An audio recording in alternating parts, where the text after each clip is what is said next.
Pique dans le feu! Pique dans le feu!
Pique dans le feu!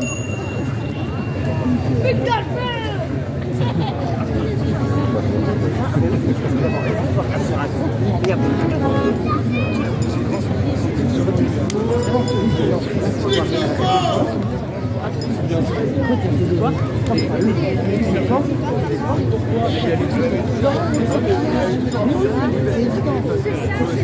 Comme ça, après, je les répète dans les boucles, et c'est ça qui fait les nuages.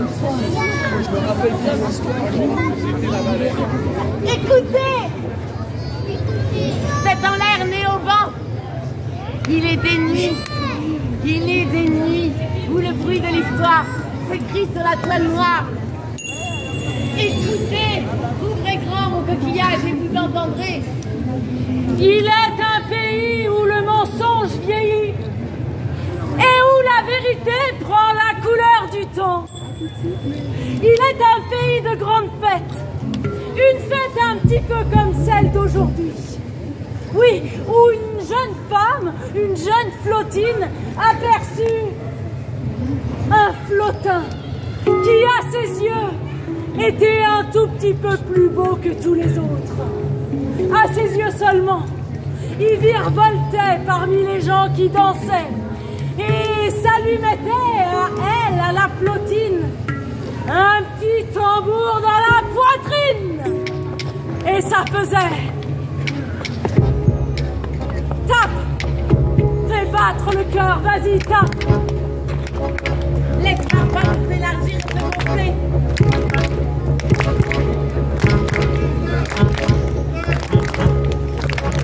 Ce jeune flottant, un peu plus beau que tous les autres à ses yeux, s'appelait... Comment s'appelait-il déjà?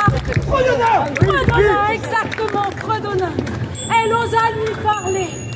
Et tous les deux, avec le fil du temps, ils commencèrent à tisser un amour si grand, un de ceux qui vous fait vibrer, un de ceux qui vous fait changer les cheveux en fonction de vos émotions. Alors ça tapait dans leur poitrine à tous les deux, et ça tapait, ça tapait, ça tapait. Ils tissèrent leur amour un peu plus chaque jour, jusqu'à ce qu'un jour, ils tombèrent sur un nœud. Oh non, pas un nœud! Oh non! Un grand nœud. Vous le savez bien que parfois dans les amours on trouve un nœud.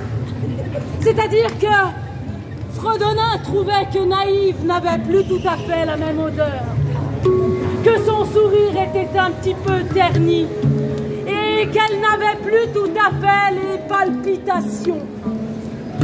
Alors, Fredonnant osa demander à sa belle Naïve: mais Naïve, que fais-tu chaque soir? Pourquoi t'en vas-tu de notre cabane? Où vas-tu, Naïve? Et Naïve lui répondit: chaque soir, eh bien, j'ai du mal à dormir. Alors je m'en vais au lac. À ces mots, Fredonnant frissonna, car il savait depuis sa tendre enfance qu'au fond du lac vivait une créature, un monstre capable d'effacer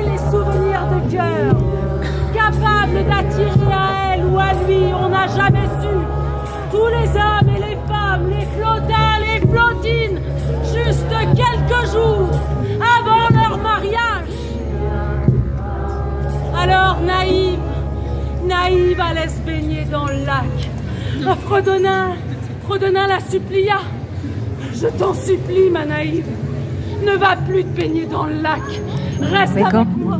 Et si par malheur la tentation est trop forte, regarde ce petit morceau de